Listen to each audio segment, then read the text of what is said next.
아주 어렸을 때 이 이민을 갔기 때문에 저도 이제 우리 아이들, 자녀들의 마음을 좀 이해해요. 차별도 받을 수도 있고 영어에 대한 언어 장벽도 있고 이래서 제 이야기를 좀 잠깐 시작을 해보면 전 정말 개구장이었던 것 같아요. 어렸을 때 장난감, 뭐 농구, 축구 이것만 하고 살았습니다. 진짜 어렸을 때는 공부를 하나도 하지도 않았고요. 어머님이 강제적으로 어떤 취미를 유도하거나 그러지 않고 내가 좋아하는 거를 되게 지지를 해주셨어요. 내가 농구를 좋아하면 그냥 하루 종일 농구하게 해주셨고 내가 축구를 좋아하면 하루 종일 축구를 해주셨고 그래서 제 어렸을 때 기억이 저는 정말 운동만 하고 자랐던 학생이었던 것 같고 그리고 그 다음에 제 부분적으로 좀 기억나는 게 뭐냐면 저희 친할아버지가 계셨는데 자수성가를 하셨던 분이에요. 작은 과일이나 야채 그런 트럭을 몰고 다니면서 일을 하셨다가 이제 건물 몇 채를 만드셨고 뭐 빌딩을 세우셨고 아주 어린 나이에서 40살 정도가 됐을 때 은퇴를 하셨어요. 그래서 제가 이제 할아버지랑 많이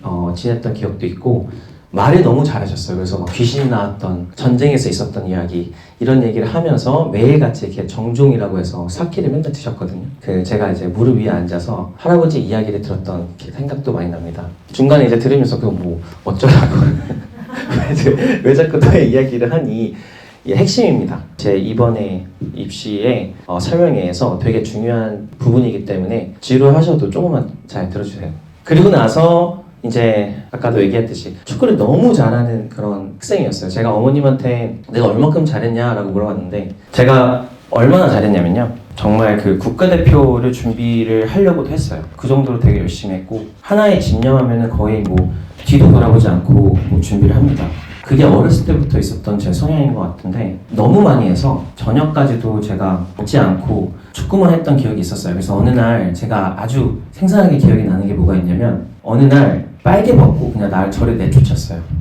그래서 제가 1층에 살았는데 아파트에 그래서 막 팬티만 입고 엄마한테 죄송하다 다시는 안 그러겠다 막 이러면서 그 축구에 대한 각오를 다시 했던 기억도 있고요. 그 다음에 이제 제가 마지막으로 좀 기억나는 부분이 뭐가 있냐면 캐나다로 이민을 갔어요. 제가 3학년 때 갔는데 이것도 제가 어머님이 제가 설명할 때 제가 1학년 때 갔다고 해서 저한테 카톡으로 영상 보시자마자 너는 거짓말쟁이야. 3학년에 갔는데 무슨 1학년에 갔니? 라고 해서 제가 이번에 좀 정정을 하겠습니다. 3학년에 제가 캐나다를 갔고요. 그때 이제 이민을 갔는데 제가 기억나는 게 뭐가 있냐면 처음에 가면 우리가 렌트를 하잖아요. 그쵸? 월세처럼. 근데 그때 아주 큰 사기를 좀 당합니다. 저희 아버님, 어머님이. 우리 2년 살고 나왔는데 우리가 하지 않았던 그런 데미지들 있잖아요. 벽에 어떤 뭐라든지 카페트에 뭐가 묻었다든지 그런 것들 다 보상을 하고 나옵니다. 근데 어머님과 아버님이 얼마나 그것 때문에 속상하셨는지 저한테 얘기를 했던 게 기억이 나요. 근데 제가 그때 들었던 감정이 뭐였냐면 나는 왜 영어를 못해서 우리 부모님을 도와주지 못했을까라는 생각을 했던 것 같아요. 왜냐면 지금까지도 그 기억이 생생히 남습니다. 우리가 이제 어렸을 때 이런 일들이 있잖아요. 에피소드가 있고 그쵸? 저도 비슷한 것 같아요. 보면은 저도 이제 어렸을 때부터 이러이러한 사건, 사고, 그 다음에 배경, 변화 이런 것들을 느끼면서 제가 봤을 때 저는 부모님의 유전자를 아주 반반, 하프하프를 이렇게 받았던 것 같아요. 아버님은 굉장히 파이팅이 넘치신 자존심이 엄청 높으신 분이에요. 그리고 이제 주의를 되게 지키려고 하시는 분이거든요. 그래서 이제 제가 기억나는 게 뭐냐면 제가 어렸을 때 3학년 이후겠죠. 가자마자 좀 차별을 많이 당했어요. 굉장히 많이 차별을 많이 당했고 힘들었는데 캐나다는 뭐 아시는지 모르겠지만 인도 인구가 되게 많아요. 그래서 이제 제가 인도 어떤 형한테 맞고 울면서 막 왔어요. 근데 이제 아버님이 이제 잔디에 물을 주다가 너 왜 울어? 그랬더니 이제 제가 저 친구가 날 때렸다 라고 하니까 그 자전거를 타고 있는 그 친구를 맨발로 아버님이 쫓아가서 목덜미를 잡고 와서 저한테 사과하라 이러면서 막 소리를 지었던 기억도 있어요. 그리고 이제 어머님 같은 경우에는 진짜 센스가 엄청납니다. 직감도 장난 아니고요. 어느 정도로 직감이 있냐면요. 뭐 이 부동산이 올라갈 거야 라고 하면 무조건 올라가고요. 이거 사면 대박 칠 거야 그럼 대박 나고요. 또 잠자다가 잠깐만 좀 이상한데? 그러면 누가 돌아가십니다. 그래서 무당인가? 라고 생각을 했던 적도 있어요. 엄마한테 진짜.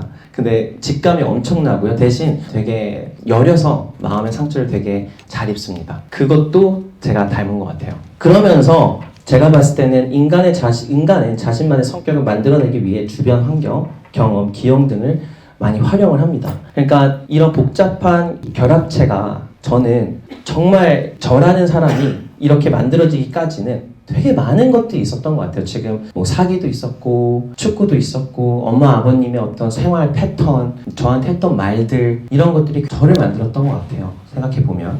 그래서 제가 제 자신을 조금만 추려서 말씀을 드리면 저는 리더십과 창의가 숨 쉬는 것만큼 중요했어요. 그러니까 공기만큼 중요했어요. 아버님의 성향을 담았던 것도 있고 어머님의 성향을 담은 것도 있고 그리고 제가 어렸을 때부터 받아왔던 그런 교육부터 이런 것들이 저를 만들었던 것 같은데 또 아쉽게도 전 너무 과도한 리더십이 있어서 상처도 많이 받고 실패도 많이 받았던 것 같아요. 1등을 단 한 번도 못했습니다. 솔직하게 말씀드리면 항상 2, 3등을 했는데 항상 제 마음속에서는 1등 하는 친구를 나는 꼭 따라잡을 거야 라는 생각을 항상 하면서 대신 말은 하진 않았지만 그런 생각을 하면서 자랐던 친구였고 또 너무 고집이 세가지고 저한테 농구를 가르쳐준 형을 8시간 동안 제가 이기 때까지 새벽 6시 때 그때 끝났던 것 같아요.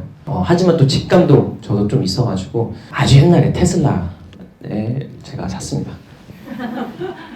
그리고 이제 글쓰기 같은 경우에는 제가 정말 어렸을 때 설명에서도 말씀을 좀 드렸지만 저 정말로 글 못 썼어요. 정말로. 그래서 8학년 때 어떤 저의 그 영어 선생님이 너같이 글 쓰면 망해 라고 얘기했기 때문에 그때 그 이후로 정말 오기가 생겨서 저 좀 알려주세요. 그 글 쓰는 방법 좀 알려주세요 라고 친구들 있는데 다 앞에서 이렇게 서가지고 살짝 눈물이 이렇게 글썽글썽거리면서 했더니 이제 선생님이 저를 가르쳐 주셨죠. 라이팅을. 그래서 그때 딱 처음 받았던 그 your writing is actually really good 이런 이야기가 아직까지도 기억나요. 그 희열. 내가 글을 잘 썼을 때는 이런 대우를 받는구나. 내가 이런 식으로 나의 의견을 표현할 수 있었구나. 라는 생각을 가졌던 것 같아요. 마지막으로 제가 말씀드리고 싶었던 거는 저는 이상하게 제가 들었던 이야기를 간혹가다 저희 학생한테 하는데 그게 뭐냐면 저한테 어떤 분이 저한테 이런 말을 했어요. 에릭은 학생이 아니라 사람으로서 되게 존경스럽다. 그걸 아주 어렸을 때 제가 한번 들었던 적이 있었던 것 같아요. 그 말이 저는 굉장히 좋았지만 다시 돌아와서 생각을 해보면 나는 학생이라는 생각을 한 번도 해본 적이 없어요. 그냥 9학년, 8학년, 10학년, 11학년이 아니라 저는 학생이라는 생각을 좀 까먹고 그냥 나는 이런 사람이지 라고 생각을 했던 것 같아요. 항상. 그래서 제가 반대로 너무 멋있는 친구를 보면 너는 진짜 인간적으로 되게 매력적이다 라고 하는 그런 때도 좀 종종 있습니다. 제가 저를 한마디로 좀 표현하자면 이렇게 됩니다. 에릭은 리더십과 창의성을 중요시하며 부모님의 노력과 어려움을 겪은 경험을 통해 자신감과 책임감을 길러낸 인내력이 강한 사람입니다. 또한 글쓰기에 자신감을 가지고 있으며 캐주얼한 성격을 가진 사람입니다. 저는 이렇게 저를 정의할 수 있다고 생각이 들고요.